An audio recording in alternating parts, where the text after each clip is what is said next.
à la maison jusqu'à ce que je rentre et ne fais pas de bêtises. Ah, qu'il était tu.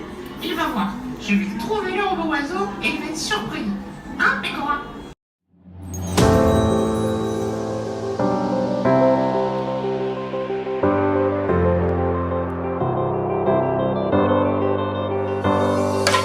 Jeudi 4 octobre, Tokyo, jour numéro 4. On commence par aller visiter le musée Ghibli. Alors, un petit truc à signaler, qu'il était minuit 30 si je me trompe pas, quand on essayait de s'endormir. Et les téléphones ont commencé à hurler une sonnerie qu'on n'a jamais entendue, avec des messages écrits en japonais. Et donc il se trouve en fait qu'il y a eu un séisme de 4,6 sur l'échelle de Richter dans le sud-est de Tokyo. Donc nous on n'a pas été impacté directement, mais bon. Et on n'a rien senti. Parce qu'on a une masse musculaire qui nous fait que en dessous de 6, on sent pas les frites. Tout à fait. Donc la nuit a été un peu plus courte que prévu. Mais bon, happy days.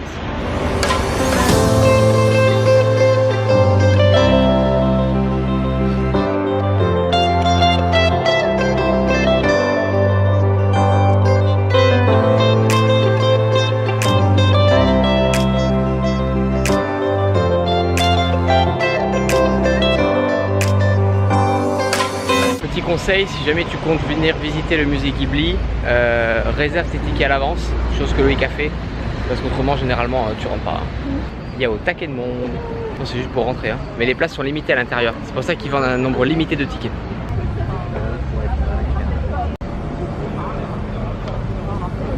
C'est un musée, donc on n'aura pas le droit de filmer, donc on se retrouve quand c'est fini.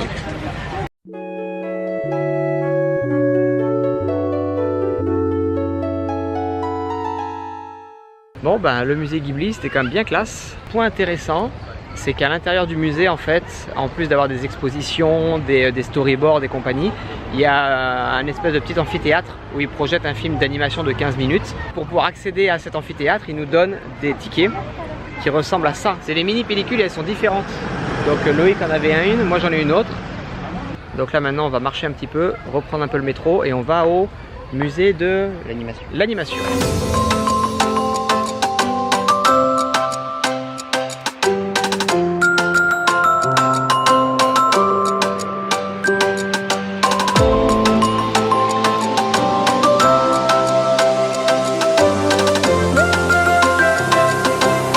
Là il flotte un petit peu plus, donc il va falloir qu'on ait acheté des parapluies. Konnichiwa. Là on est déjà mieux.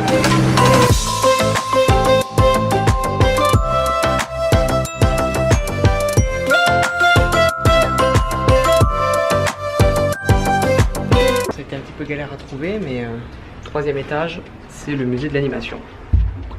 Donc après de notre tech vidéo, et ben voilà. De notre tech vidéo, donc on se voit à la sortie.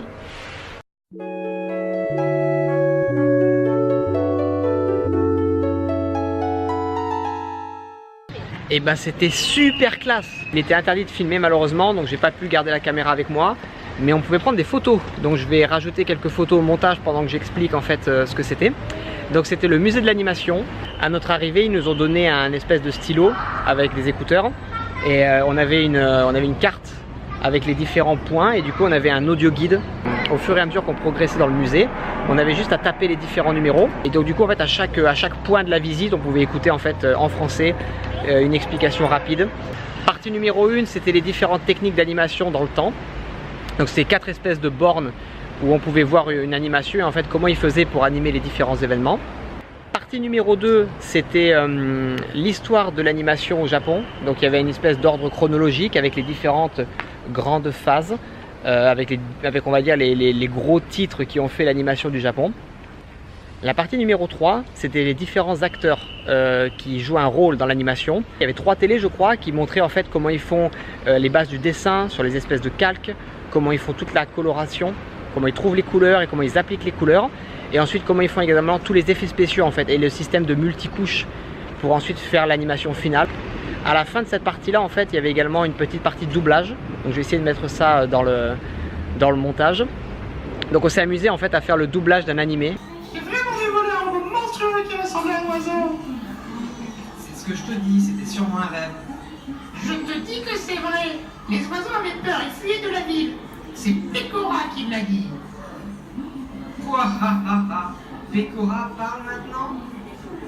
Et la dernière partie, donc la partie numéro 5, c'était là où on avait les... en fait, c'était une espèce d'atelier où on pouvait s'amuser en fait à faire du dessin en utilisant les ordinateurs. Donc c'était également intéressant, mais bon là les plaques ne marchaient pas.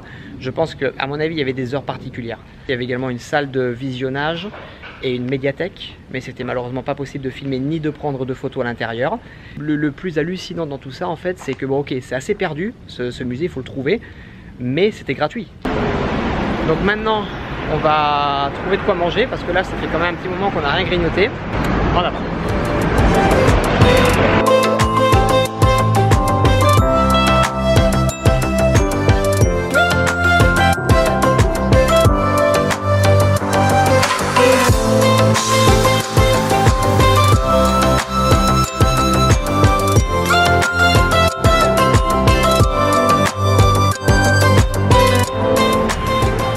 Donc après avoir bien mangé, premier ramen de ma vie, bien content de l'avoir fait au Japon, ça c'est sûr. Donc là maintenant on va aller au G-World qui est un parc d'amusement, un parc d'attractions basé sur le magazine Jump qui édite les mangas tels que Naruto, One Piece ou même Dragon Ball il y a quelques années. Donc on va prendre quelques métros, un peu de marche et on se retrouve là-bas. Nous voici arrivés dans la région pour trouver le G-World. Donc on est là, donc là. Donc les deuxième, troisième élévateurs sont clos. c'est où Ah mais ça, ok, oui. je connais la fontaine, c'est bon. Ok, Je vais dans la fontaine. ok.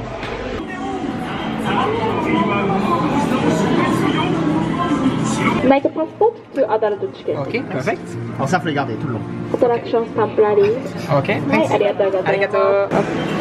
gozaimasu. Hop. Hop là.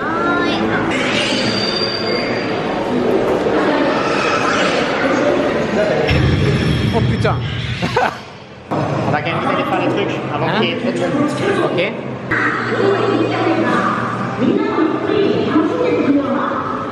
On va commencer par Dragon Ball Era.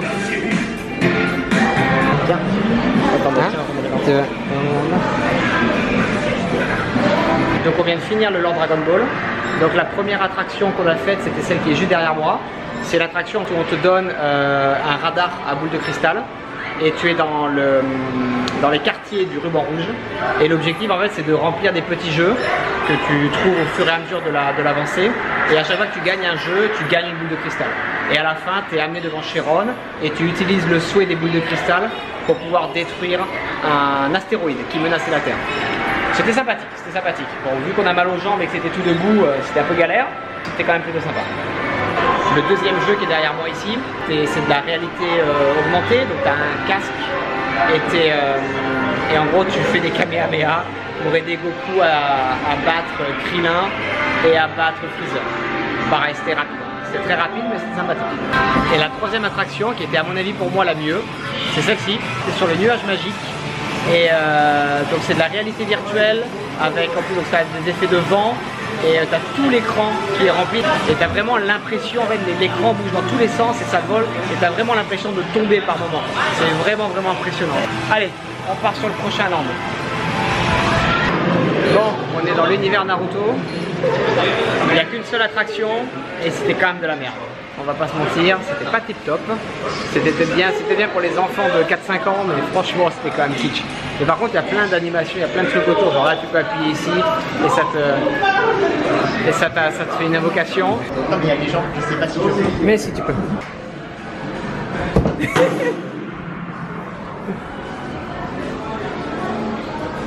Donc là en fait il faut garder ton équilibre sur la plaque. Et le pilote s'allume avec le temps. Oh oh. Oh. Ah bâtard. On vient de finir l'attraction One Piece qui était plutôt sympa. C'est la photo souvenir. Et Loïc il a géré en fait. Il est dans les meilleurs scores de la journée. 1, 2, 3. Troisième de la journée. Le truc marrant en fait avec l'attraction One Piece, c'est que tu as un sac à dos avec Chopper et tu dois te balader dans le parc entre guillemets. Et tout en te baladant dans le parc, en fait, dès que tu approches d'un mini-jeu, t'as le machin dans le dos qui te parle. Tu fais allez vas-y c'est pour nous. Et du coup tu y vas et tu fais des mini-jeux en fait, et en fonction des résultats que tu fais dans les mini-jeux, tu as plus ou moins de points et tu scores plus ou moins haut. Bon bah c'est fini pour le J-World. Il est 19h30, on a fait 13 bornes le premier jour je crois, 11 bornes le second jour. Et là on a combien? 9,2. Donc le temps de rentrer à la maison on aura fait encore facilement 10 bornes. Donc autant dire qu'on est un peu claqué quand même. Donc là on va aller tranquillou manger quelque chose. Et après on va rentrer, on va se coucher parce qu'on est KO. À demain.